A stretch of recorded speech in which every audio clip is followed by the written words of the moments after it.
Hey guys, how are you all? कैसे हैं आप सब? उम्मीद करता हूँ आप सब बहुत ज़्यादा बढ़िया होंगे। सो गाइस, मेरा नाम है उज्जवल और आज हम करने जा रहे हैं स्ट्रक्चर ऑफ एटम का पार्ट 2। आई होप यहाँ पर आप स्ट्रक्चर ऑफ एटम पार्ट 1 देख के आए होंगे। क्लास 9th का ये चैप्टर है, ठीक है। सो क्लास 9th में स्ट्रक्चर ऑफ एटम का फर्स्ट जो लेक्चर हमने किया था वो आपने देखा ही होगा। उसमें हमने क्या क्या बात की थी? उसमें हमने सबसे पहले ये बात की थी कि जो डाल्टन्स एटॉमिक थ्योरी थी, जिसमें वो डाल्टन साहब ने कहा था कि जो हमारा एटम है वो इंडिविजुअल है, वो फर्दर डिवाइड नहीं हो सकता। लेकिन हमें पता था कि एटम जो है वो फर्दर डिवाइड हो सकता है। फिर हमने आपको बताया था कि एटम जो फर्दर डिवाइड हो सकता है तो वो किस किस चीज़ में डिवाइड हो सकता है, मतलब वो उसके सब एटॉमिक पार्टिकल्स हमने आपको बताए थे, जैसे इलेक्ट्रॉन, प्रोटॉन्स और न्यूट्रॉन्स, ठीक है। फिर हमने इंडिविजुअली आपको बताया था कि इलेक्ट्रॉन्स के बारे में, फिर आपको न्यूट्रॉन्स के बारे में बताया था और प्रोटॉन्स के बारे में बताया था कि इलेक्ट्रॉन्स के ऊपर चार्ज कितना होता है, इलेक्ट्रॉन्स का मास कितना होता है। ऐसे ही प्रोटॉन्स के ऊपर चार्ज कितना होता है, प्रोटॉन्स के ऊपर मास कितना होता है। ऐसे न्यूट्रॉन्स के ऊपर चार्ज क्या होता है और न्यूट्रॉन्स के ऊपर मास क्या होता है, ठीक है। तो आई होप वो वीडियो आप ज़रूर देख के आएंगे। अगर वो वीडियो आपने नहीं देखा तो काफ़ी इंपॉर्टेंट है। अगर आपको नॉलेज चाहिए स्ट्रक्चर ऑफ एटम का, मतलब इंट्रोडक्शन चाहिए, बेसिक जानना है आपको, तो वो वीडियो आपको ज़रूर देखना होगा, ठीक है। उस वीडियो में हमने आपको स्ट्रक्चर एटम का एक स्ट्रक्चर भी दिखाया था, ठीक है। एक छोटा सा स्ट्रक्चर आपको दिखाया था, जिसमें दिखाया था कि जो हमारा सेंटर है उसमें हमारा न्यूक्लियस मौजूद है, और जो हमारे जो हमारा एटम है उसमें जो उसकी शेल्स है उसमें क्या मौजूद है, उसकी शेल्स में मौजूद है हमारे इलेक्ट्रॉन्स, ठीक है। तो ये तो हमने बहुत ज़्यादा एडवांस दिखा दिया था। अब भाई, ये जो स्ट्रक्चर बना होगा ये भी तो किसी तरह बना होगा ना। तो आज हम बात करने वाले हैं कुछ मॉडल्स की जो अलग अलग साइंटिस्ट ने हमें दिए, ठीक है। उन्होंने, क्योंकि भाई जैसे ही ये डिस्कवर हुआ कि एटम जो है वो इंडिविजुअल नहीं है, वो डिविजिबल है, उसके अंदर भी कुछ एटॉमिक पार्टिकल्स मौजूद हैं, जैसे कि इलेक्ट्रॉन, प्रोटॉन और न्यूट्रॉन्स। अच्छा, मैं आपको एक बात बताता हूँ, न्यूट्रॉन्स की डिस्कवरी काफ़ी लेट हुई थी, यानी कि मतलब कि अप्रॉक्सीमेटली 1932 में जो है आपकी न्यूट्रॉन्स की डिस्कवरी हुई थी। और जो ये इलेक्ट्रॉन और प्रोटॉन है वो 1900 से पहले या उस टाइम तक डिस्कवर हो चुके थे, ठीक है। तो जो न्यूट्रॉन्स हैं वो काफ़ी लेट डिस्कवर हुए थे। तो जितने भी साइंटिस्ट ने 1900 के बाद अपने जो मॉडल्स दिए, उन्होंने उसमें न्यूक्लियस का जिक्र नहीं करा था। किसका न्यूक्लियस कह रहा हूँ, माफ करना, न्यूट्रॉन्स का डिस्कवर नहीं, न्यूट्रॉन्स का जिक्र नहीं करा था, क्योंकि न्यूट्रॉन्स जो है वो काफ़ी टाइम बाद डिस्कवर हुए थे। तो भाई एक सवाल ये आता है कि न्यूट्रॉन्स काफ़ी टाइम बाद डिस्कवर क्यों हुए थे? न्यूट्रॉन्स काफ़ी टाइम बाद इसलिए डिस्कवर हुए थे भाई, क्योंकि उसके ऊपर कोई चार्ज नहीं था, ठीक है। तो साइंटिस्ट जो है वो आसानी से डिस्कवर कर पा रहे थे उन चीज़ को जिनके ऊपर कोई चार्ज था, चाहे वो इलेक्ट्रॉन्स हो चाहे वो प्रोटॉन्स हो। लेकिन क्योंकि न्यूट्रॉन्स के ऊपर कोई भी चार्ज नहीं था, वो उनके पास केवल और केवल मास था, इसलिए उसे डिस्कवर करना थोड़ा सा मुश्किल हुआ। उसकी डिस्कवरी की कहानी कुछ ऐसी है, जब मैं आपको बताऊं, जो कार्बन के एक एटम का जो वेट होता है वो 12 यूनिट होता है, ठीक है। कितना होता है? 12 यूनिट होता है, ठीक है। लेकिन जब साइंटिस्ट ने देखा भाई इसका यूनिट, इसका जो इसके अंदर तो केवल 6 इलेक्ट्रॉन है और 6 प्रोटॉन है। कार्बन का एक एटम का जो मास या वेट होता है, देखो केमिस्ट्री में मास और वेट एक ही चीज़ है। अगर मैं केमिस्ट्री में मास और वेट बोल रहा हूँ तो उसे एक ही चीज़ समझना। फिजिक्स में वो अलग अलग होती है, मास और वेट अलग अलग होता है फिजिक्स में, केमिस्ट्री में मास और वेट एक ही चीज़ है। तो कार्बन का जो एक एटम का मास या वेट जो था वो 12 यूनिट था, ठीक है। वो 12 यूनिट एक्सपेरिमेंटली देखा गया था कि 12 यूनिट है, ठीक है। लेकिन अब साइंटिस्ट ने देखा उसके अंदर तो केवल 6 इलेक्ट्रॉन है और 6 प्रोटॉन है। 6 इलेक्ट्रॉन है और 6 प्रोटॉन है। भाई इलेक्ट्रॉन का वजन तो कुछ होता ही नहीं, हमने लास्ट लेक्चर में आपको कहा था कि इलेक्ट्रॉन्स का वजन तो नेग्लिजिबल है, प्रोटॉन्स के कंपैरिजन में इलेक्ट्रॉन्स का वजन तो नेग्लिजिबल है। केवल और केवल जो वेट होता है वो प्रोटॉन्स का होता है। तो इसका जो वेट है वो तो 6 यूनिट आना चाहिए था, इसका जो वेट है वो तो 6 यूनिट आना चाहिए था। इसका वेट 12 यूनिट क्यों है? इसका वेट 12 यूनिट क्यों है? तो इसके बारे में हमें बताया जेम्स चैडविक ने। जेम्स चैडविक वो हैं जिन्होंने डिस्कवर किया था हमारा न्यूट्रॉन्स 1932 में। तो उन्होंने बताया कि जो ये एक्स्ट्रा मास है वो इसलिए है क्योंकि इस एटम के अंदर इलेक्ट्रॉन और प्रोटॉन के अलावा भी कोई चीज़ है, और वो चीज़ क्या है? न्यूट्रॉन्स। तो भाई न्यूट्रॉन्स की अगर डिस्कवरी पे देखना है तो आपको आसानी से कोई वीडियो मिल जाएगी यूट्यूब पे, वो देख लेना, हाउ वर न्यूट्रॉन्स डिस्कवर। हमारे सिलेबस का नहीं है, जिन बच्चों को रुचि है उन्हें ज़रूर देखनी चाहिए, ठीक है। भाई अपनी जो रुचि है ना उसको ज़रूर बनाए रखो। अगर आपको देखना है कि हाउ वर न्यूट्रॉन्स डिस्कवर, ज़रूर देखना, यूट्यूब पे कोई ना कोई वीडियो आपको मिल जाएगी, ठीक है। तो 1932 में डिस्कवर हुए थे हमारे न्यूट्रॉन्स, जो कि किए थे जेम्स चैडविक साहब ने, ठीक है। तो ये बात हुई, हमारा न्यूट्रॉन जो है वो काफ़ी लेट डिस्कवर हुआ था। हाँ, तो मैं बात ये कह रहा था कि जब डेल्टन्स की थ्योरी फेल हुई तो साइंटिस्ट ने अपने अलग अलग मॉडल निकालने शुरू करे। उन्होंने अलग अलग अपने हिसाब से बताया कि एटम जो है वो किस तरह सा होगा, एटम जो है वो किस तरह से होगा। भाई एटम का हमने देखा कि एटम के पास कोई वजन नहीं है, उसका जो एटम के ऊपर जो ओवरऑल चार्ज है वो जीरो है, क्योंकि हमें पता है जितने प्रोटॉन्स है उतने जितने प्रोटॉन्स है उतने इलेक्ट्रॉन्स है, तो उसका जो ओवरऑल चार्ज है वो तो जीरो है। तो हर एक साइंटिस्ट ने कोशिश की अपने अपने एक मॉडल निकालने की। तो जो हम मॉडल पढ़ने जा रहे हैं सबसे पहले वो है जे थॉमसन साहब का। जे थॉमसन आपको याद होगा कौन है, जी हाँ, ये वही है जिन्होंने डिस्कवरी करी थी इलेक्ट्रॉन्स की। तो जे थॉमसन ने अपना एक मॉडल दिया 1903 में। तो भाई आप यहाँ देख सकते हो 1903 है, तो यहाँ बिल्कुल भी मत सोचना कि न्यूट्रॉन्स भी उन्होंने न्यूट्रॉन्स का भी अपने मॉडल में जिक्र करा होगा, क्योंकि न्यूट्रॉन्स तो उस टाइम तक डिस्कवर ही नहीं हुए थे। ठीक है, तो जे थॉमसन ने अपने मॉडल में कुछ बातें कही, चलिए वो आपको मैं बताता हूँ। सबसे पहले मैं आपको आसान भाषा में बता देता हूँ, फिर मैं आपको ये इंग्लिश में जो लिखा हुआ है वो पढ़ा दूंगा। तो सबसे पहले जब जे थॉमसन ने अपना मॉडल रखा सामने लोगों के, तो उन्होंने कहा कि उनका मॉडल कुछ ऐसा रखा। उन्होंने कहा जो हमारा एटम है वो कुछ स्फेरिकल शेप में है, वो कुछ स्फेरिकल शेप में है, जैसे कि आप यहाँ देख सकते हो। और जो हमारा पॉजिटिव चार्ज है वो पॉजिटिव चार्ज जो ये ऐसे ऐसे कलर भरा हुआ है ना, पिंक कलर, वो है जो हमारा ये पूरा का पूरा जो पिंक कलर भरा हुआ है, ये क्या है, हमारा पॉजिटिव चार्ज है। और जो हमारे इलेक्ट्रॉन्स हैं, जो हमारे नेगेटिव चार्ज पार्टिकल हैं, वो इस पिंक कलर में धसे हुए हैं, मतलब ऐसे बीच बीच में जो है हमारे इलेक्ट्रॉन्स धसे हुए हैं। बाकी जो ये पूरा चार्ज है, मतलब ये तो हमारा पूरा पॉजिटिव चार्ज है, और बीच बीच में कहीं ना कहीं हमारे इलेक्ट्रॉन्स धसे हुए हैं। ठीक है, तो ये आप समझ गए होंगे, बाकी मैं आपको पढ़ के भी बताऊंगा। तो 1903 में जे थॉमसन ने दिया अपना एक मॉडल। ठीक है, इसे हम प्लम पुडिंग मॉडल भी बोलते हैं। ठीक है, पुडिंग मॉडल। चलो बताते हैं। An atom consist of sphere. ठीक है, जो हमारा एटम है वो एक स्फेयर की शेप में है। स्फेयर मतलब आप आसान, जो 2D में वो सर्कल होता है, 3D में वही चीज़ क्या हो जाती है, स्फेयर। स्फेयर मतलब आपकी एक बॉल, आपने फुटबॉल देखी होगी, वो क्या होती है, स्फेयर होती है, सर्कल नहीं होती, क्योंकि वो 3D स्ट्रक्चर है। ठीक है, जो आपका जो बॉल होता है, ठीक है, फुटबॉल हो चाहे वो आपके टेनिस बॉल हो चाहे कुछ भी हो, वो क्या होती है, एक स्फेयर होती है, सर्कल नहीं होती है। सर्कल आपका 2D होता है, स्फेयर आपका 3D होता है। जो आपकी बॉल है वो 3D है। ठीक है, तो जो आपका एटम है वो कंसिस्ट करता है एक स्फेयर को ऑफ पॉजिटिव चार्ज। जो आपका स्फेयर है वो पूरा का पूरा पॉजिटिव चार्ज है, यानी कि आप कोई एक बॉल इमेजिन कर लो, वो क्या है, पूरी की पूरी पॉजिटिव चार्ज से भरी हुई है। और जो आपका नेगेटिव चार्ज है, यानी कि जो इलेक्ट्रॉन्स हैं, वो उसके अंदर एम्बेडेड है, मतलब उसके अंदर धसे हुए हैं, बीच बीच में आपके जो है इलेक्ट्रॉन्स मौजूद हैं। ठीक है, तो उन्होंने ऐसा कुछ कहा। वैसे तो हम जानते हैं ये थोड़ा सा नहीं, बहुत ज़्यादा गलत है, लेकिन शुरुआत भाई जे थॉमसन ने करी, तो हम जे थॉमसन से ही पढ़ते हैं, है ना। पता तो होना चाहिए भाई जे थॉमसन ने इसकी शुरुआत की। भाई जिस इंसान ने शुरुआत की उसके बारे में हमें पता होना चाहिए। ठीक है, तो पहला तो पॉइंट उन्होंने बता दिया कि भाई कुछ इस तरह हमारा जो इसका एटम का स्ट्रक्चर है। सेकंड उन्होंने बताया कि जितना पॉजिटिव चार्ज एक एटम के अंदर मौजूद है, एग्जैक्टली उतना ही नेगेटिव चार्ज मौजूद है। इसलिए जो हमारा एटम है वो इलेक्ट्रिकली न्यूट्रल है। जो हमारा एटम है वो इसलिए ही इलेक्ट्रिकली न्यूट्रल है, इसलिए उस पर ना तो कोई पॉजिटिव चार्ज है ना ही कोई नेगेटिव चार्ज है। ठीक है,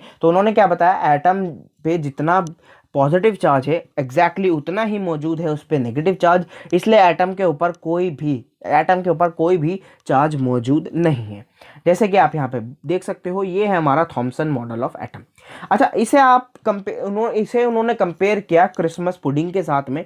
क्रिसमस पुडिंग आप यहाँ पे देख सकते हो, क्रिसमस पुडिंग, ये रही क्रिसमस पुडिंग। तो उन्होंने कहा ये है हमारा क्या है, ये हमारा पॉजिटिव चार्ज है। ठीक है, ये सारा जो है हमारा पॉजिटिव चार्ज है, और बीच बीच में आपको कहीं ड्राई फ्रूट्स मिल जाएंगे, वो क्या है, हमारे नेगेटिव चार्ज है। ठीक है, तो ये उन्होंने जो है अपनी क्रिसमस पुडिंग के साथ भी कंपेयर किया। साथ साथ उन्होंने कंपेयर किया इसे वाटरमेलन के साथ। भाई वाटरमेलन के साथ हम आसानी से समझ सकते हैं, क्योंकि वाटरमेलन शायद हम सभी ने खाया हुआ है। ठीक है, शायद क्या, सबने खाया हुआ है, तो वाटरमेलन के साथ हम इसे आसानी से समझ सकते हैं। तो आप ये वाटरमेलन देख पा रहे होंगे, जो इसका ये खाने वाला हिस्सा होता है। आओ, मेरा तो मार्कर ही नहीं चल पाएगा इस पर, चलो मैं कलर चेंज करता हूँ। चलिए ठीक है, तो जो इसका ये खाने वाला हिस्सा है, जो हम खाते हैं, ये रेडिश कलर का, उन्होंने इसे क्या कहा कि ये तो है सारा का सारा पॉजिटिव चार्ज, लेकिन जो ये बीच में जो आपके ये बीज हैं, जो हमें बिल्कुल भी पसंद नहीं है, वो क्या है, नेगेटिव चार्ज है। तो ये तो था थॉमसन का क्या, थॉमसन का कौन सा, प्लम पुडिंग मॉडल या फिर वाटरमेलन मॉडल भी इसे बोलते हैं। बाकी आसानी से कहो तो थॉमसन मॉडल ऑफ एटम, जो कि कब आया था, 1903 में आया था। ज़्यादा इंपॉर्टेंट ईयर नहीं होता, कोई आपसे ईयर नहीं पूछेगा केमिस्ट्री में कि कौन से ईयर में, बस आप हमें पता होना चाहिए, है ना। हमें इसलिए पता होना चाहिए भाई, बहुत बच्चे यहाँ सोच रहे होंगे कि इन्होंने न्यूट्रॉन्स के बारे में क्यों बात नहीं करी, तो यहाँ पे ये इसलिए ईयर लिखा हुआ है कि 1903 में उन्होंने ये अपना मॉडल दे दिया था, लेकिन 1932 में जाकर डिस्कवरी हुई थी न्यूट्रॉन्स की। तो ठीक है भाई, ये तो हुई किसकी बात, ये बात हुई जे थॉमसन के मॉडल के ऊपर। बात करते हैं दूसरे मॉडल के ऊपर। तो दूसरा जो हमारा मॉडल हमें पढ़ना है वो पढ़ना है रदरफोर्ड। सबसे पहले हम रदरफोर्ड एक्सपेरिमेंट पढ़ेंगे आज के लेक्चर में। रदरफोर्ड ने भी एटम के ऊपर एक मॉडल दिया हुआ है, वो हम नेक्स्ट लेक्चर में पढ़ेंगे क्योंकि ये लेक्चर काफ़ी बड़ा हो जाएगा। आज हम सिर्फ बात करेंगे रदरफोर्ड के एक्सपेरिमेंट के ऊपर। तो भाई रदरफोर्ड ने एक एक्सपेरिमेंट किया था। रदरफोर्ड ने क्या किया था, उनके दो असिस्टेंट थे, उन्होंने किया था, ठीक है। वैसे तो आपको हर बुक में रदरफोर्ड एक्सपेरिमेंट ही मिलेगा, लेकिन मैं आपकी जानकारी के लिए बता दूं, जो एक्सपेरिमेंट हम बात करने वाले हैं वो रदरफोर्ड ने नहीं किया था, उनके जो असिस्टेंट थे उन्होंने किया था। उनके असिस्टेंट का नाम है जीजर और मार्डिसन, ठीक है। एच जीजर, जीजर की मैं स्पेलिंग लिख देता हूँ, GIGER, जीजर, ठीक है। शायद प्रोनाउंसिएशन मैंने बहुत गंदी करी होगी। जीजर और किसने करा था, ये करा था मार्सडन ने, ठीक है। जीजर और मार्डिसन, मैं तो इन्हें ये बोलता हूँ, बाकी आप जो बोलना चाहो बोल सकते हो। प्रोनाउंसिएशन शायद थोड़ी सी गलत हो सकती है, थोड़ी सी नहीं, ज़्यादा गलत हो सकती है, उसके लिए माफ़ कर देना। तो जीजर और मार्डिसन ने एक्सपेरिमेंट किया था। ये दोनों कौन थे, रदरफोर्ड के क्या थे, हमारे यहाँ चेला बोलते क्या होता है, असिस्टेंट, ठीक है। तो ये थे रदरफोर्ड के असिस्टेंट। तो उन्होंने ये एक्सपेरिमेंट किया था, और इस एक्सपेरिमेंट का जो सबसे इंपॉर्टेंट हिस्सा है वो मैं आपको बताता हूँ। इस एक्सपेरिमेंट के दो सबसे इंपॉर्टेंट हिस्से हैं, मतलब उन्होंने दो चीज़ों का इस्तेमाल किया था। एक तो किया था गोल्ड फॉइल का। भैया फॉइल क्या होता है, भाई एल्यूमिनियम फॉइल सुना है, वो फॉइल पेपर देखा है जिसमें आप बंद करके, जिसमें आप रोटी पैक करके अपने स्कूल में ले जाते हो। भैया स्कूल तुम जा ही नहीं रहे बहुत टाइम से, अच्छा स्कूल तो आप बहुत टाइम से नहीं जा रहे हो, लेकिन जब बहुत टाइम पहले, याद करो बहुत टाइम पहले स्कूल जाया करते थे तो फॉइल पेपर में पैक करके रोटी लेके जाया करते थे, तो वही है फॉइल, ठीक है, वो ही है फॉइल, ठीक है। तो इस बार उन्होंने एल्यूमिनियम फॉइल नहीं ली, वो थोड़े पैसे वाले आदमी थे, उन्होंने गोल्ड फॉइल ले लिया।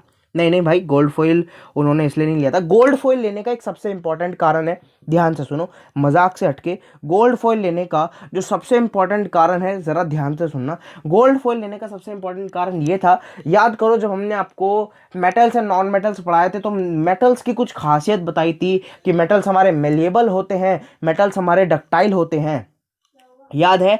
तो मेटल्स में ही हमारा एक मेटल होता है गोल्ड, मेटल में ही हमारा एक मेटल होता है गोल्ड। भैया एल्यूमिनियम भी तो मेटल होता है, बिल्कुल भाई एल्यूमिनियम भी मेटल होता है, लेकिन गोल्ड एक ऐसा मेटल है जिसके अंदर एक ऐसी खासियत है, जिसके अंदर एक ऐसी खासियत है, आप उसे मार मार के बहुत पतली, बहुत ही पतली थिन शीट में कन्वर्ट कर सकते हो। मतलब जो आपका, आपने पेपर होगा ना जिस पे आप लिख रहे होंगे, इस टाइम लिख तो रहे हो ना भाई, जो जिस पेपर पे आप लिखते हो ना, उससे भी पतला आप कर सकते हो गोल्ड को मारते मारते, ठीक है, उससे भी पतला आप कर सकते हो, ठीक है। तो उन्होंने इसलिए गोल्ड फॉइल चुना ताकि आप उसे मार मार के इतना पतला कर दो, इतना पतला कर दो, ठीक है। अब भैया पतला क्यों कर रहे हैं वो सुनो। उसे पतला करने का कारण ये था, मान लो ये आपकी कोई गोल्ड फॉइल है, उन्होंने इसे इतना पतला करने की कोशिश इसलिए की ताकि एक एटम के ऊपर दूसरा एटम ओवरलैप ना कर सके। मान लो ये एक लेयर है, मान लो ये एक लेयर है, इसमें यहाँ बीच बीच में गोल्ड के क्या है, एटम है, बीच बीच में क्या है, गोल्ड के एटम है। मान लो इसके ऊपर एक और लेयर हो, इसके ऊपर एक और लेयर हो, मतलब अगर ये पतला ना हुआ हो, थोड़ा सा मोटा हुआ हो, तो इस पे भाई और एटम्स आ जाएंगे, और बीच बीच में एटम्स आ जाएंगे, तो परेशानी होगी या नहीं होगी। तो उनका ये चाहना था, वो ऐसा चाह रहे थे कि मैं इतना पतली शीट लूँ, चाहे वो एल्यूमिनियम, चाहे वो किसी भी चीज़ की लूँ, मतलब फिर उन्होंने गोल्ड फॉइल चुना। तो वो गोल्ड फॉइल इसलिए चुना ताकि जो मुझे पतला शीट मिले उसमें एक जगह पर सिर्फ एक ही एटम मौजूद हो, एक जगह पर केवल एक ही एटम मौजूद हो। आई होप क्लियर हो गया होगा भाई। ठीक है। अगर आपसे कोई पूछे कि गोल्ड फॉइल क्यों ली, तो गोल्ड फॉइल लेने का कारण सबसे ज़्यादा यही था कि वो जो गोल्ड फॉइल होती है वो बहुत ज़्यादा मेलिएबल होती है, बहुत ज़्यादा मेलिएबल होती है और बहुत ज़्यादा डक्टाइल भी होती है। तो उसे मार मार के, मतलब हैमर से मार मार कर बहुत ही ज़्यादा पतला किया जा सकता है। जितना आपका एल्यूमिनियम फॉइल होता है ना, उससे भी पतला किया जा सकता है। ठीक है। दूसरा जो उन्होंने अपने एक्सपेरिमेंट का सबसे इंपॉर्टेंट हिस्सा था, वो था क्या, अल्फा पार्टिकल्स। अल्फा पार्टिकल्स मतलब भैया अल्फा, सबसे पहले देख लीजिए अल्फा पार्टिकल्स को हम कुछ इस तरह लिखते हैं। ये बॉक्स नहीं, ये है आपका अल्फा पार्टिकल। ये ऐसे लिखा जाता है अल्फा। आप आर को ऐसे लिखते हो ना, बस इसे थोड़ा सा इस तरीके से लिख दीजिए, तो ये होता है हमारा अल्फा।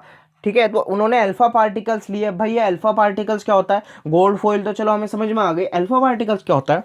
सबसे पहले भाई अल्फा पार्टिकल्स जो हैं वो पॉजिटिव चार्ज पार्टिकल्स होते हैं। कैसे, पॉजिटिव चार्ज पार्टिकल्स, यानी कि उनके ऊपर चार्ज कैसा है, पॉजिटिव चार्ज पार्टिकल्स है। उनके ऊपर कैसा चार्ज है, पॉजिटिव चार्ज है। ठीक है। दूसरी अगर मैं बात करूं, तो उन पॉजिटिव चार्ज होने के साथ साथ उन पे कितना यूनिट पॉजिटिव चार्ज है, 2 यूनिट पॉजिटिव चार्ज है। 2 यूनिट, एक नहीं 2 यूनिट पॉजिटिव चार्ज है। जैसे कार्बन पे क्या था, 12 यूनिट मास था ना, ऐसे इन पे 2 यूनिट पॉजिटिव चार्ज है और 4 यूनिट मास है। कितना यूनिट मास है, 4 यूनिट मास है। अब आप चाहो तो यूनिट की जगह, भैया यूनिट नहीं मजा आ रहा है ना, हमें तो कोई ऐसा वो दो, कोई क्या नाम है, यूनिट जो है वो दूसरी दो। तो आप यहाँ पे 2 कूलाम समझ सकते हो, समझने के लिए बोल रहा हूँ। तो यहाँ पे आप 2 कूलाम समझ सकते हो और मास के लिए 4 किलो समझ सकते हो। ठीक है। तो भाई 2 यूनिट पॉजिटिव चार्ज था और 4 यूनिट मास था, किसके ऊपर, अल्फा पार्टिकल्स के ऊपर। ये है आपका अल्फा पार्टिकल, देख सकते हो भाई, अल्फा पार्टिकल्स देख सकते हो यहाँ पे, आपको दिख लेगा। मैं बताता हूँ अल्फा पार्टिकल्स में क्या होता है। अल्फा पार्टिकल्स में होते हैं 2 proton plus 2 neutrons. 2 protons plus 2 neutron. 2 proton plus 2 neutron. मुझे जरा बताओगे 2 प्रोटॉन और 2 न्यूट्रॉन का चार्ज कितना होगा। भैया चार्ज चार चार्ज तो 4 होना चाहिए ना। नहीं भाई, चार्ज होगा 2, क्योंकि न्यूट्रॉन के ऊपर तो कोई चार्ज होता ही नहीं है। जब न्यूट्रॉन के ऊपर कोई चार्ज नहीं है तो सारा चार्ज किस किस का होगा, सिर्फ प्रोटॉन का। तो चार्ज हो गया भाई +2 यूनिट, +2 यूनिट। अब जरा मास बताओगे। मास तो भैया प्रोटॉन के पास भी है और न्यूट्रॉन के पास भी है, और हमने लास्ट लेक्चर में पढ़ा था कि जितना मास प्रोटॉन के पास होता है एग्जैक्टली उतना ही मास होता है हमारे न्यूट्रॉन के पास। तो इसके ऊपर मास कितना हो गया, 4 यूनिट। मास कितना हो गया, 4 यूनिट। ठीक है। तो भाई मैं आपको बता दूं कि ये जो अल्फा पार्टिकल होता है, ये हीलियम आयन का पार्टिकल होता है, या फिर हम इसे हीलियम आयन भी बोलते हैं। अब आयन क्या होता है ये समझने के लिए आपको पढ़ना पड़ेगा एटम्स एंड मॉलिक्यूल्स में हमारा आयन वाली वीडियो। ठीक है। आई होप वो आपको ऊपर आई के बटन दबाओगे तो वो मिल जाएगी। अगर नहीं भी मिलती तो भाई सर्च कर लेना एटम्स एंड मॉलिक्यूल्स आयन। ठीक है। एटम्स एंड मॉलिक्यूल्स में हमने 5 वीडियो करी हुई है, शायद वो 3rd या 4th वीडियो होगी आयन के ऊपर, वो पढ़ लेना। ठीक है। तो आयन आपको समझ में आ जाएंगे, आयन क्या होते हैं, आयंस क्या होते हैं।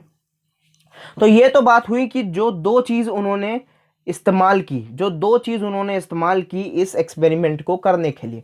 अब बात करते हैं उन्होंने इस एक्सपेरिमेंट को करा कैसे। देखो भाई, एक्सपेरिमेंट पे बहुत बड़ी कहानी है, मतलब कहानी क्या है, मतलब बहुत सारी चीज़ें मैं आपको बताऊंगा। सबसे पहले मैं आपको एक्सपेरिमेंट समझा देता हूँ ये हुआ कैसे। यहाँ पे उन्होंने ले लिया क्या, एक सोर्स ले लिया अल्फा पार्टिकल्स का। अल्फा पार्टिकल्स जैसे कि मैंने आपको बताया 2 प्रोटॉन और 2 न्यूट्रॉन। ठीक है। यहाँ पे लिख लो 2 प्रोटॉन और 2 न्यूट्रॉन। ठीक है। 2 प्रोटॉन और 2 न्यूट्रॉन एक साथ जब आप लेते हो तो वो क्या बन जाता है, आपका अल्फा पार्टिकल्स बन जाता है। अल्फा पार्टिकल्स क्यों लिए उन्होंने, अल्फा पार्टिकल्स भाई इसलिए लिए क्योंकि वो जो आपके अल्फा पार्टिकल्स होते हैं वो एक फास्ट मूविंग पार्टिकल्स होते हैं, बहुत ज़्यादा तेज़ी से चलने वाले पार्टिकल्स होते हैं, और उनके पास काफ़ी ज़्यादा एनर्जी होती है। आप ये पढ़ सकते हो, यहाँ पे मैंने लिख रखा है alpha particles are fast moving particles, और उनके पास कुछ एनर्जी भी होती है। कितनी एनर्जी होती है लिखवा दो भाई, ये आपके टीचर्स नहीं लिखवाएंगे लेकिन मैं आपको बता देता हूँ। एनर्जी कुछ इतनी होती है 5.5 मिली इलेक्ट्रॉन वोल्ट। ठीक है। लिख लेना चाहो तो लिख सकते हो, आपके सिलेबस से बाहर है, ज़रूरत नहीं है इसे लिखने की, बस मैंने आपको बता दिया कि अल्फा पार्टिकल्स पे कुछ इतनी एनर्जी होती है। ठीक है। तो ये आपके अल्फा पार्टिकल्स हैं, आपके क्या है, ये अल्फा पार्टिकल्स है। अब ये लेने का कारण मैंने आपको बता दिया, एक तो ये बहुत तेज़ी से चलते हैं, दूसरा इनके पास अच्छी एनर्जी होती है, तो ये किसी भी चीज़ को चीरते हुए निकल सकते हैं बाहर। मतलब आपने अगर कोई चीज़ लगाई भी है तो उसे चीरते हुए बाहर निकल जाएंगे। चीरते मतलब उसको, मतलब पेनिट्रेट करते हुए बाहर निकल जाएंगे। ठीक है भाई, आपको शायद समझ में आ गया होगा। अब मैं आपको एक्सपेरिमेंट समझा देता हूँ। हुआ क्या, इन्होंने यहाँ पर लिया अल्फा पार्टिकल्स, बहुत सारे अल्फा पार्टिकल्स। ऐसा नहीं है कि एक दो पार्टिकल्स लिए, ठीक है, एक दो पार्टिकल्स नहीं, आराम से ये मान लो कि अप्रॉक्सीमेटली 20,000 अल्फा पार्टिकल्स लिए। और 20,000 अल्फा पार्टिकल्स को, उन 20,000 अल्फा पार्टिकल्स को डायरेक्टली हिट करा किस पे, गोल्ड फॉइल पर। किस पे हिट करा, गोल्ड फॉइल पे। भाई गोल्ड फॉइल देख पा रहे हो, बिल्कुल देख पा रहे हो, ठीक है। और यहाँ पर उन्होंने ये क्या लगाया हुआ है भैया, उन्होंने ये लगवाया हुआ है भाई जिंक सल्फाइड की एक स्क्रीन है। ये क्या है, जिंक सल्फाइड की एक स्क्रीन है, लिखना चाहो तो लिख सकते हो, ZNS की एक स्क्रीन है। ये इसलिए लगाई है भाई, जब ये अल्फा पार्टिकल जाके इस पे टकराएगा, जब ये अल्फा पार्टिकल जाके इस पे टकराएगा तो ये क्या करेगा, ग्लो करेगी। ये क्या करेगी, ग्लो करेगी। तो आपको पता चल जाएगा कि अल्फा पार्टिकल जाके किसी चीज पे टकरा गया है। भाई मैं आपसे कहूं कि ये अल्फा पार्टिकल जाके इस पर टकराया है, तब आप कब मानोगे टकराया है भैया, जब भी तो मानेंगे जब कुछ दिखेगा, है ना। तो यहाँ पे जब ये अल्फा पार्टिकल जाके टकराएगा, जब ये अल्फा पार्टिकल जाके ZNS जिंक सल्फाइड की स्क्रीन पे टकराएगा, तब क्या होगा, यहाँ पे एक ग्लो होगा, एक ग्लो होगा, जिससे आपको पता चल जाएगा कि अल्फा पार्टिकल इस पे जाकर टकरा गया है, ठीक है। तो अब बात करते हैं एक्सपेरिमेंट में हुआ क्या। जैसे ही उन्होंने यहाँ से अल्फा पार्टिकल्स को रिलीज करना शुरू करा, वैसे उन्होंने क्या देखा कि बहुत सारे अल्फा पार्टिकल्स अनडिफ्लेक्टेड इससे क्रॉस करके निकल गए, ठीक है। बहुत सारे अल्फा पार्टिकल्स जो हैं वो अनडिफ्लेक्टेड, अनडिफ्लेक्टेड मतलब उन पे किसी, वो अपने रास्ते से नहीं हटे, मतलब अगर उन्हें सीधा जाना था तो वो सीधा ही चले गए, अनडिफ्लेक्टेड वो सीधा निकल गए, उन पे कोई भी असर नहीं पड़ा। तो अनडिफ्लेक्टेड वो अल्फा पार्टिकल्स सीधे के सीधे निकल गए। Most of the alpha particles जो हैं वो अनडिफ्लेक्टेड रहे, ठीक है। तो ये बात हुई। It was Rutherford experiment which led to the discovery of small positive charge called nucleus in the atom, ठीक है, protons plus neutron containing all, ठीक है। तो अब मैं आपको बताता हूँ इस एक्सपेरिमेंट में हुआ क्या। When fast moving alpha particles are allowed to strike a very thin gold foil, ठीक है, जब उन्होंने बहुत ही पतली गोल्ड फॉइल पर बहुत ज़्यादा अल्फा पार्टिकल्स को स्ट्राइक करवाया, तो कुछ हुआ ऐसा कि बहुत सारे अल्फा पार्टिकल्स तो स्ट्रेट निकल गए विदाउट गोल्ड फॉइल पे, मतलब गोल्ड फॉइल से टकराए और सीधा निकल गए, ठीक है। मतलब जो उनका ओरिजिनल पाथ था, यानी कि उन्हें जो सीधा जाना था वो वैसे ही सीधा चले गए। ये यहां से जाना चाह रहे थे और ऐसे ही यहां से सीधा चले गए, या फिर मैं कहूं जरा सा भी ना मुड़कर सीधे चले गए, ठीक है। तो बहुत सारे अल्फा पार्टिकल्स वेंट अनडिफ्लेक्टेड। अब बात करते हैं दूसरी, भाई सारे तो पार्टिकल्स सीधा चले गए, अब बात करते हैं बहुत सारे तो चले गए, अब बात करते हैं दूसरी। A few alpha particles are deflected through small angles and a few are deflected through large angles. हुआ क्या, बहुत ही कम, मतलब एक भैया फिगर बता सकते हो, बिल्कुल भाई बता सकते हैं। मान लो 8,000 में से, 8,000 अल्फा पार्टिकल्स में से मुश्किल से 1%, मुश्किल से 1%, 8,000 अल्फा पार्टिकल्स में से मुश्किल से 1% अल्फा पार्टिकल्स जो हैं वो थोड़ा बहुत डिफ्लेक्ट हुए, थोड़ा बहुत डिफ्लेक्ट हुए, थोड़ा बहुत डिफ्लेक्ट हुए। अब वो क्यों है मैं समझाऊंगा, बेफिक्र रहो भाई, अभी सिर्फ सुन लो, अभी सिर्फ सुन लो कि हुआ क्या था, मैं ये समझाऊंगा ये हुआ क्यों, ठीक है। और third point, a very few मतलब वेरी फ्यू मतलब कितना, 8,000 पार्टिकल्स में से कोई एक पार्टिकल, 8,000 पार्टिकल्स में से कोई एक पार्टिकल, भाई 8,000 में से एक पार्टिकल होना बहुत बड़ी बात होती है। 8,000 में से केवल एक ही ऐसा पार्टिकल होगा जो हुआ क्या, जो वो सीधा गया, जो सीधा गया, एक सेकंड,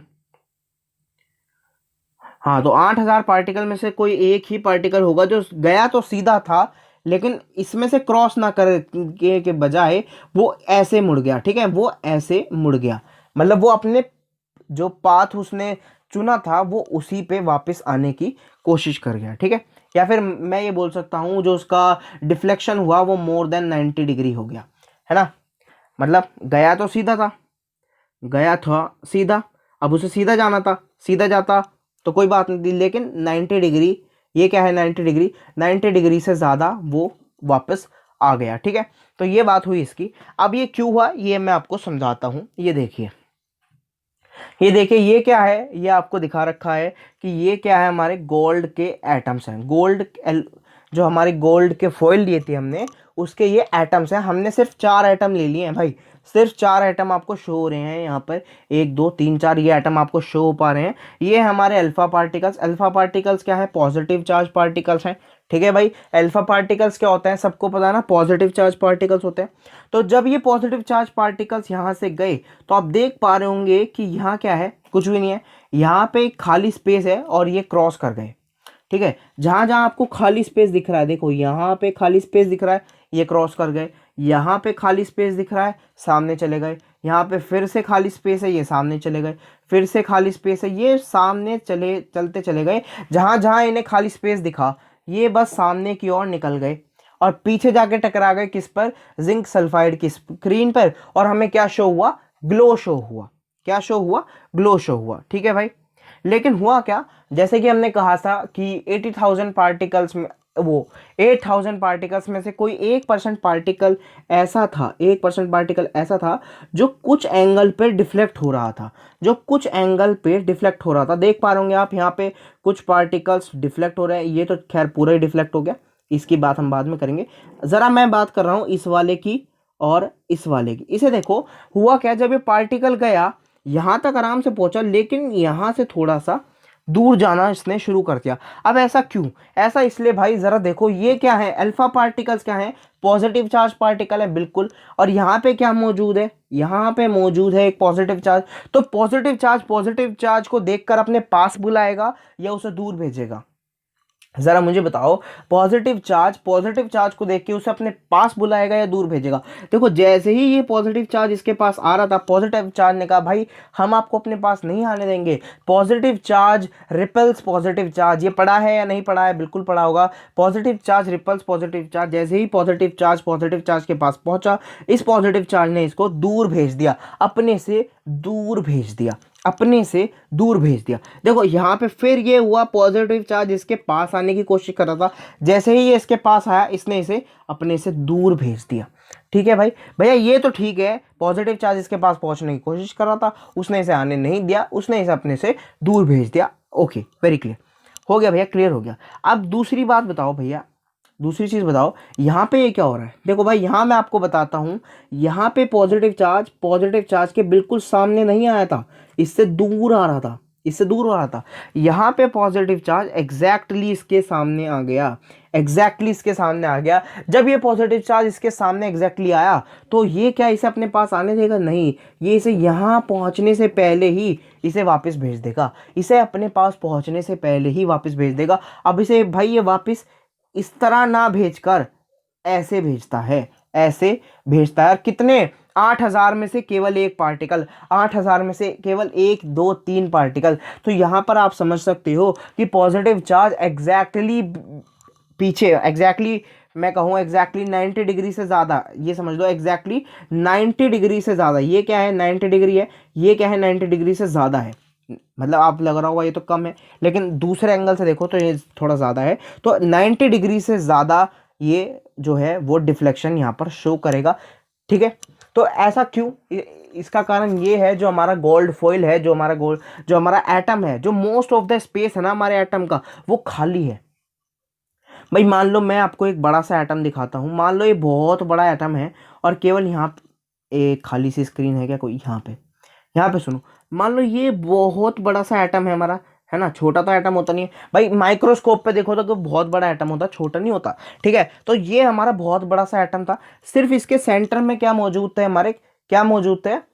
न्यूक्लियस मौजूद है, या फिर मैं आपको कहूँ कि पॉजिटिव चार्ज मौजूद है, बीच में पॉजिटिव चार्ज मौजूद है। अब जैसे ही अल्फा पार्टिकल्स यहाँ से निकलेंगे तो वो अनडिफ्लेक्टेडली चले जाएंगे, जैसे ही वो यहाँ से निकलेंगे फिर से अनडिफ्लेक्टेड चले जाएंगे, जैसे वो यहाँ से निकलेंगे फिर से अनडिफ्लेक्टेड निकल जाएंगे, जैसे वो यहाँ से निकलेंगे वो अनडिफ्लेक्टेड चले जाएंगे। तो ऐसे बहुत सारे अल्फा पार्टिकल्स अनडिफ्लेक्टेडली जा रहे थे, ऐसे ही बहुत सारे पार्टिकल्स अनडिफ्लेक्टेड जा रहे थे, क्योंकि जो हमारा एटम है वो खाली था, जो हमारा एटम था वो बिल्कुल से खाली था। लेकिन जब कोई 8,000 में से 1%, मतलब 80-90 पार्टिकल्स जब इसके न्यूक्लियस के पास आए, तो उसने उसे क्या करा?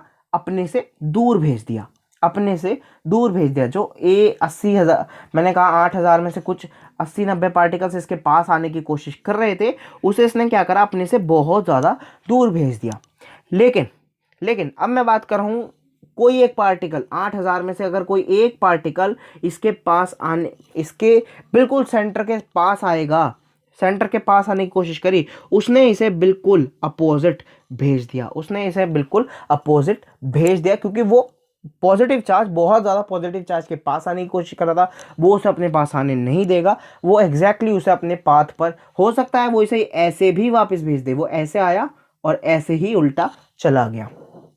ठीक है, तो इससे रदरफोर्ड को क्या मालूम हुआ, इससे उन्होंने रदरफोर्ड को मालूम हुआ कि जो बहुत सारे पार्टिकल्स तो आराम से पास हो गए, ये क्या दिखा रहा है कि हमारा जो बहुत सारा, जो बहुत बड़ा एटम है, जो ये हमारा एटम है, छोटा है बड़ा जो भी आप हो, इसका जो मोस्ट ऑफ द स्पेस है वो बिल्कुल खाली पड़ी हुई है, क्योंकि हमारे बहुत सारे पार्टिकल्स तो बिना डिफ्लेक्ट हुए क्रॉस कर गए, बहुत सारे हमारे पार्टिकल्स तो बिना डिफ्लेक्ट हुए क्रॉस कर गए। तो रदरफोर्ड को ये क्या मालूम हुआ, उन्हें मालूम हुआ कि जो हमारा एटम है उसका मोस्ट ऑफ द स्पेस तो भैया खाली पड़ा हुआ है, उसका मोस्ट ऑफ द स्पेस तो खाली पड़ा हुआ है।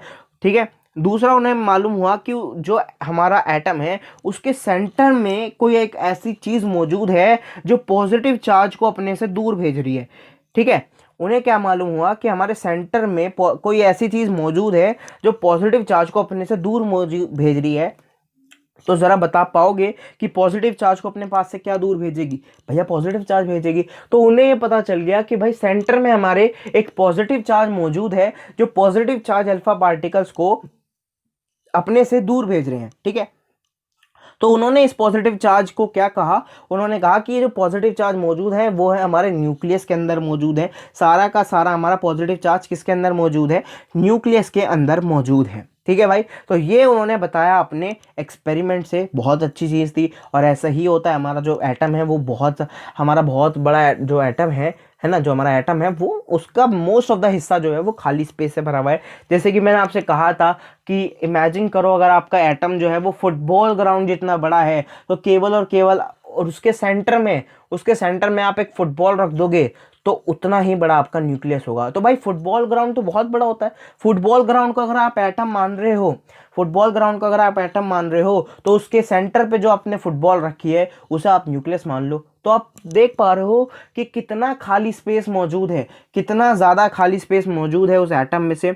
और उसी में से तो हमारे जो ये पार्टिकल्स हैं वो निकलेंगे, कौन से? Alpha particles. ठीक है, तो ये कुछ ऑब्जर्वेशन थी रदरफोर्ड की। ये क्या थी? Most of the alpha particles pass straight through the gold foil without any deflection, उनमें कोई भी डिफ्लेक्शन नहीं हुआ। ये क्या दिखाता है कि हमारा जो ये है एटम है उसका मोस्ट ऑफ द स्पेस क्या है? एम्प्टी है। मोस्ट ऑफ द स्पेस क्या है? एटम का एम्प्टी है। दूसरा क्या दिखाता है? तो the second observation shows that the alpha particles are differented through small and large angle, है ना। कुछ ही ऐसे अल्फा पार्टिकल्स थे जो कम कम एंगल पे डिफ्लेक्ट हो रहे थे, मतलब सीधा आ रहे थे और ऐसा डिफ्लेक्ट हो रहे थे, सीधा आ रहे थे और ऐसा डिफ्लेक्ट हो रहे थे। तो वो क्या दिखा रहा है? ठीक है, वो क्या दिखा रहा है कि सेंटर में कोई एक ऐसी पॉजिटिव चार्ज है जो पॉजिटिव चार्ज उसके पास पहुंचने की कोशिश कर रहे हैं, उसे क्या कर रही है? रेपल कर रही है। उन्होंने क्या कहा उस चीज को, रदरफोर्ड ने क्या कहा? उन्होंने उस चीज को कहा न्यूक्लियस। उन्होंने क्या कहा उसे? न्यूक्लियस। उन्होंने कहा कि ये जो पॉजिटिव चार्ज है, जो सेंटर में पॉजिटिव चार्ज है, उसे उन्होंने क्या कहा? न्यूक्लियस कहा। क्या कहा भाई? न्यूक्लियस कहा। और इस डिस्कवरी पे उन्हें जो है वो नोबेल प्राइज़ भी मिला हुआ है। ठीक है, नोबेल प्राइज़ भी मिला हुआ है उन्हें इस डिस्कवरी के लिए कि जो एटम है उसके सेंटर में क्या मौजूद है? न्यूक्लियस मौजूद है। और थर्ड ऑब्जर्वेशन उन्होंने क्या की कि बहुत सारे पार्टिकल्स में से बहुत कम ऐसे पार्टिकल्स थे जो बिल्कुल ही रिबाउंड हो गए, यानी कि बिल्कुल ही अपने पाथ पर वापस मुड़ गए जब उन्होंने गोल्ड फॉइल को हिट करने की कोशिश की। तो वो क्या दिखाता है? जो हमारा न्यूक्लियस है वो बहुत ही छोटा है और सारा का सारा जो पॉजिटिव चार्ज है वो न्यूक्लियस के ही अंदर मौजूद है। ठीक है, तो यहाँ पर उन्होंने न्यूक्लियस के बारे में भी कुछ चीज़ें बताई हैं। Rutherford alpha particle experiment shows the presence of nucleus in the atom.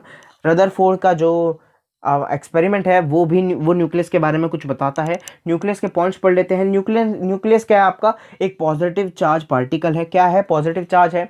ठीक है। पार्टिकल कह रहा हूँ, पॉजिटिव चार्ज सेंटर है, एटम के सेंटर में मौजूद है और पॉजिटिवली चार्ज है। पॉजिटिव चार्ज इसलिए है क्योंकि उसके अंदर सारे के सारे क्या मौजूद है, प्रोटॉन्स मौजूद है, ठीक है। दूसरा, न्यूक्लियस जो है आपका वेरी डेंस है, बहुत ज़्यादा डेंस और बहुत ज़्यादा हार्ड है। बहुत ज़्यादा डेंस इसलिए है क्योंकि उसके अंदर बहुत सारा चार्ज मौजूद है, इसलिए वो बहुत ज़्यादा डेंस है, ठीक है। अच्छे से डेंस आपको जब समझ में आएगा, जब आप आगे पढ़ लोगे, ठीक है। तो nucleus of an atom is very small, जैसे कि मैंने आपको बताया कि न्यूक्लियस जो होता है किसी एटम का, वो बहुत ही ज़्यादा छोटा होता है। अगर आप उसे एटम से कंपेयर करो, एटम के साइज से कंपेयर करो, तो न्यूक्लियस बहुत ही ज़्यादा छोटा होता है, ठीक है।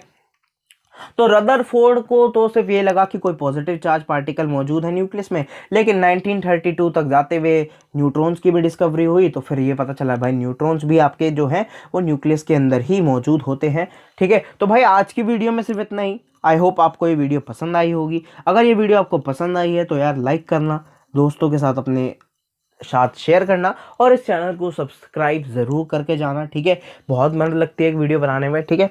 तो भाई इस वीडियो को फैला दो यार, इस वीडियो को फैला दो। लास्ट में इतना ही कहूँगा, अपना ध्यान रखो, keep calm, study well, all the best for everything. Bye bye, love you all.